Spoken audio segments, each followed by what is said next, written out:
Фігурантів однієї з найрезонансніших справ в окупованому Криму 26 лютого засудили до умовних термінів. Оголошення вироку окупанти відкладали тричі, і сьогодні 5 кримських татар все ж покарали за участь у мітингу за територіальну цілісність України, що відбувся 26 лютого 2014 року. Як вирок оцінюють лідери кримських татар, як власне відбулося оголошення цього показового процесу. Дивіться далі в Заман. 26 лютого 2014-го до Верховної Ради Криму у Сімферополі виходять кримські татари із українськими і кримсько-татарськими прапорами. Для них Крим – це частина України. З іншого боку, прихильники руського міра в Криму, у руках російські триколори. Чоловік у сірій шапці – це Ахтем Чийгоз. Тоді на початку 2014-го він був заступником голови Меджлісу. 27 січня 2015-го так звані правоохоронці назвуть події 26 лютого масовими заворушеннями. Через 2 дні Ахтема Чийгоза заарештують. Його справу відокремлять від інших, і у вересні 2017-го окупаційний суд винесе йому вирок – 8 років колонії суворого режиму. У своєму останньому слові Ахтем Чийгоз скаже: правосуддя в окупованому Криму немає, і цей вирок йому – це вирок усьому кримсько-татарському народові. У которых права на это нет. В такой ситуации, и зная все истинные намерения заказчиков этого процесса, ни о какой объективности и самостоятельности суда не приходится говорить.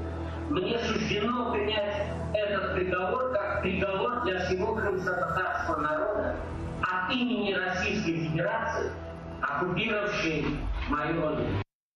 Ахтем Чийгоз, Мустафа Дегерменджи, Алі Асанов, Ескандер Кантеміров і Арсен Юнусов, Ескандер Емірвалієв, Ескандер Небієв і Талят Юнусов згодом стануть фігурантами так званої справи 26 лютого.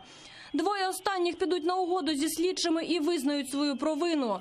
Чийгоз вийде на волю у жовтні 17-го за сприяння турецького президента Реджепа Ердогана. Решта чекатиме свого вироку майже 3 роки. Мине 103 судових засідання, допитають 38 свідків, перш ніж підконтрольний Кремлю Центральний райсуд Сімферополя оголосить своє рішення. Усі терміни умовні. Алі Асанов і Мустафа Дегерменджи отримали 4,5 роки, Ескандер Кантеміров і Арсен Юнусов – 4 роки, і Ескандер Емірвалієв – 3,5 роки. Все они должны непосредственно отмечаться в течение, значит, месяца 2 раза, не менять место жительства. Мы можем подать через 10 дней, значит, на апелляцию, в течение 10 дней на апелляцию.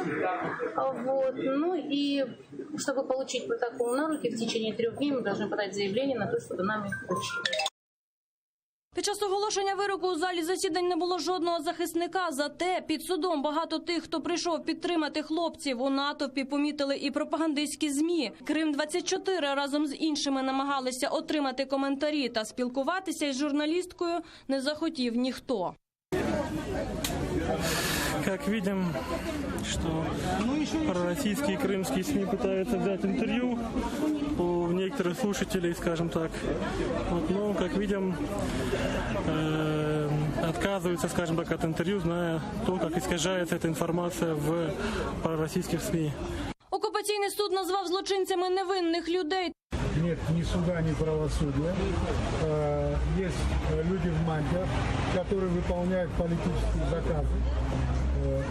И сегодня 5 человек незаслуженно назвали преступниками и вынесли обвинительный приговор.